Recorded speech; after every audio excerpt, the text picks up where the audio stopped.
I think Pakistan have to get their combination right before the champions trophy.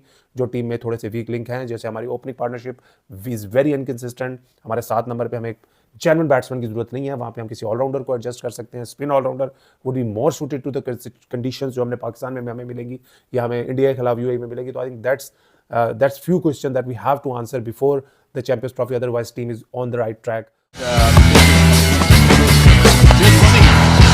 Can get you more than.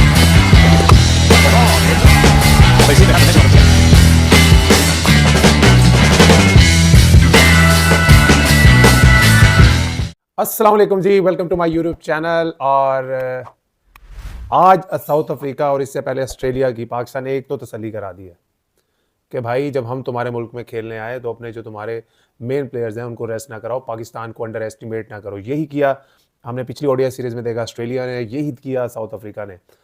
Pakistan की T20 team बेशक struggle करती हुई हमें नज़र आ रही है पिछले कुछ टाइम में, लेकिन ओडीआई टीम को हम देख रहे हैं कि वो एक अच्छी शेप में नज़र आ रही है हमें। सीरीज बाय सीरीज हमने ऑस्ट्रेलिया में वनडे सीरीज जीती, हमने जिम्बाब्वे में वनडे सीरीज जीती, हमने अब साउथ अफ्रीका जिसको एशियन जो टीम्स होती हैं उनके लिए सबसे मुश्किल एक वेन्यू समझा जाता है जीतने के लिए। 2013 से पहले तो पाकिस्तान आज तक सीरीज ही कोई नहीं जीता था। पाकिस्तान क्या, कोई एशिया की टीमें आज तक साउथ अफ्रीका में सीरीज नहीं जीतेगी, और पाकिस्तान ने 2013 में जीती, 2021 में जीती, और आज भी सीरीज को पाकिस्तान ने 2-0 की जो लीड है वो हासिल कर ली है। आज सबसे पहले तो साउथ अफ्रीका ने एक गलत फैसला किया। एक ड्राई पिच पे उन्होंने पता नहीं क्या सोचा, उन्होंने टॉस जीत के पाकिस्तान को खेलने की दावत दी और उन्होंने सोचा कि पाकिस्तान की बैटिंग थोड़ी क्रम्बल्ड करेगी। एज यूजुअल हमारा ओपनिंग पार्टनरशिप ज़्यादा नहीं चली। आज फिर अब्दुल्ला शफीक 0 पे आउट हुए। देखें, अब्दुल्ला शफीक के बारे में ना मैं पिछले 1.5-2 महीने से कह रहा हूँ, देखिए no doubt is a very good young player, मगर ज़रूरी नहीं होता कि यार एक बंदा अगर एक फॉर्मेट में अच्छा खेल रहा है तो वो दूसरे में भी अच्छा खेले। वो वनडे में रन्स करते हैं मगर इज़ फार मोर इनकन्सिस्टेंट बहुत हैं वो। जब हमने देखा है जब छोटा टोटल होता है चेस करने के लिए ही परफॉर्म, वो वनडे में उस तरह की जो आपको टॉप 3 से कंसिस्टेंसी चाहिए होती है वो हमें नज़र नहीं आती उनसे। अगर हम अब्दुल्ला शफीक की जगह ऑब्वियसली अभी फ़खर जमान ने टीम में आना है तो obviously he will take his place. और सैम अयूब भी आज 20 ऑट पे आउट हो गए। और आज सबसे अच्छी जो चीज़ हुई जिसका पूरा पाकिस्तान बड़ा बेताबी से इंतज़ार कर रहा था कि पिछली 21 जो इंटरनेशनल इनिंग्स थी उसमें बाबर आजम की तरफ से 50 नहीं आया था। तो हर कोई दुआ कर रहा था because he is our prime batsman. तो उनका फॉर्म में आना चैंपियंस ट्रॉफी से पहले बहुत ज़रूरी है। तो आज उन्होंने एक अच्छी डिसेंट इनिंग्स खेली। ही वॉजंट एज डोमिनेंट जिस तरह वो अपने प्राइम पे थे, बट इट्स गुड साइंस कि उन्होंने एक फॉर्म हासिल की। He scored 76।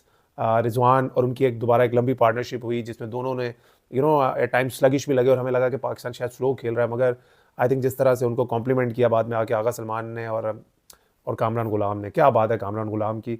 उन्होंने मेरे समेत बहुत से पाकिस्तान के क्रिटिक्स होंगे जिनको गलत साबित किया है, बिकॉज मैं ये समझता हूँ उनके साथ खेला हुआ कि यार he is not suited to bat at 6। और मैंने कभी उनका ये जो उनका ये जो मूड है, जिस मूड में वो आज खेले, जितने लंबे लंबे उन्होंने छक्के मारे, मैंने आज तक डोमेस्टिक क्रिकेट में भी नहीं देखा। और लेकिन ये चीज़ शो करता है कि जब आपने बहुत ज़्यादा डोमेस्टिक क्रिकेट खेली होती है तो आप टेम्परामेंटली मेंटली कितने स्ट्रॉन्ग होते हैं। He was asked to bat at 6, he was asked to bat after 37 hours, जो कि उनकी स्ट्रेंथ नहीं है। वो डोमेस्टिक क्रिकेट में नंबर 3 पे खेलते हैं। I think he scored 60 odd और उन्होंने क्या बैटिंग की। आई थिंक मज़ा आ गया। 5 या 6 उन्होंने छक्के मारे और उसके बाद पाकिस्तान ने अच्छा फिनिश किया। आई थिंक उस ग्राउंड में जहाँ पे डे एंड नाइट मैच में एक average score 330, and I think when Pakistan scored 330 against Pakistan की bowling lineup, it was always going to be difficult। और शाहीन शाह की अगर तारीफ ना की जाए तो आई थिंक ये ज़्यादती होगी। जिस तरह से उन्होंने बॉलिंग की और with new ball with first change पे आए, उन्होंने एंड में भी पाकिस्तान को जब भी विकेट की जरूरत थी उन्होंने 4 खिलाड़ियों को आउट किया। नसीम शाह ने भी 3 खिलाड़ियों को आउट किया। इब्रार अहमद ने बहुत तगड़ी बॉलिंग की। इब्रार अहमद ने, आप जिम्बाब्वे टूर से स्टार्ट हुए हैं, आप इस टूर पर भी देख लें, वो समझ नहीं आ रहे उनको। और एक चीज़ मुझे बड़ी हैरानगी हो रही है कि मैंने भी साउथ अफ्रीका में क्रिकेट खेली, मैंने साउथ अफ्रीका में इस वेदर में कभी बॉल इतना स्पिन होते नहीं देखा जितना वहाँ पे स्पिनर्स को मदद मिल रही थी। और मुझे ये समझ नहीं आई कि साउथ अफ्रीका की ने ये कंडीशंस क्या सोच के बनाई थी। आई थिंक उन्होंने जो कंडीशंस बनाई है तो पाकिस्तान को ज़्यादा सूट कर रही थी। आई थिंक पाकिस्तान को की बहुत अच्छी एक सीरीज़ विक्ट्री है जो पाकिस्तान ने ऑस्ट्रेलिया में जीती, साउथ अफ्रीका में जीती। अब पाकिस्तान को आई थिंक कंप्लेसेंट नहीं होना, पाकिस्तान को रिलैक्स नहीं होना। ये this is part of preparation for the champions trophy. और एक चीज़ आपको माइंड में रखनी है कि ये जो बायलैटरल सीरीज इस टाइम हो रही हैं, इसमें दुनिया की जितनी भी टीमें खेल रही हैं उनकी फुल स्ट्रेंथ टीमें नहीं खेल रही।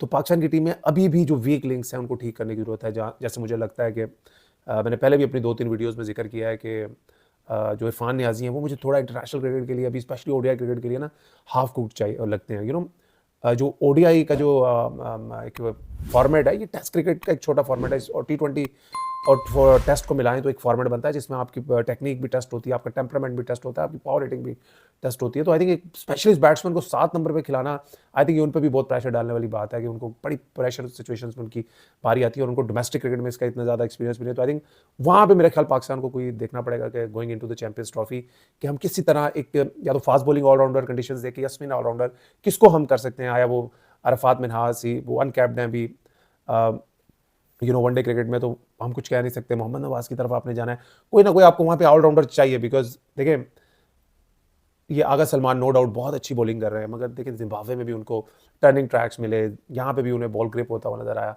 वो एज अ सिक्स्थ बॉलर तो बहुत अच्छे बॉलर है वो, is not a part timer, is a proper bowler. लेकिन अगर आप going into the champions trophy, जो हमने पाकिस्तान के अंदर खेलने हैं मोस्टली मैचेस जहाँ पे पिचेस फ्लैट होंगी, वहाँ पे आपको 6 बॉलर चाहिए होते हैं। तो मेरे ख्याल में पाकिस्तान का अभी भी जो, अगर अब्दुल्ला शफीक की जगह फ़खर जमान आ जाए, और आई थिंक अगर इरफान नियाजी की जगह अगर हम किसी ऑलराउंडर को शामिल करें, चाहे वो मोहम्मद नवाज हो, चाहे अरफात मिन्हास हो, Shadab Khan would have been ideal अगर वो अच्छी फॉर्म में होते हैं, but unfortunately he is going through a really really rough patch in domestic cricket.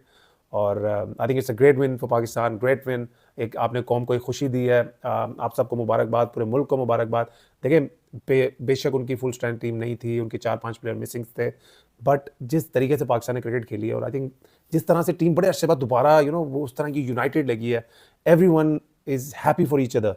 और आई होप इस तरह का जो टीम का माहौल है वो टेस्ट क्रिकेट में भी बने। हमने देखा कि जब से मोहम्मद रिजवान कैप्टन बने हैं तो टीम का एक जो माहौल है वो एक बड़ा यूनाइटेड सा माहौल लग रहा है। एवरीवन इज़ वेरी हैप्पी, एक दूसरे को गले, एक दूसरे से हंस हंस के बातें करें। Obviously when you are winning तो टीम का माहौल वैसा बनता है। तो आई थिंक टेस्ट क्रिकेट में भी आना चाहिए। अगर वहाँ मोहम्मद रिजवान कैप्टन नहीं भी है तो जो भी कैप्टन है, Shan Masood captain, I think वहाँ पे भी अगर आप इस माहौल में, इस एटमॉस्फेयर से, इस मूड से खेलेंगे तो इंशाल्लाह हम टेस्ट में भी साउथ अफ्रीका को हरा सकते हैं। सब मेरी तरफ से सारी पाकिस्तान टीम को बहुत बहुत मुबारक, हमारी कौम को बहुत बहुत मुबारक। मगर मैं फिर कहूँगा कि हमने कंप्लेसेंट नहीं होना।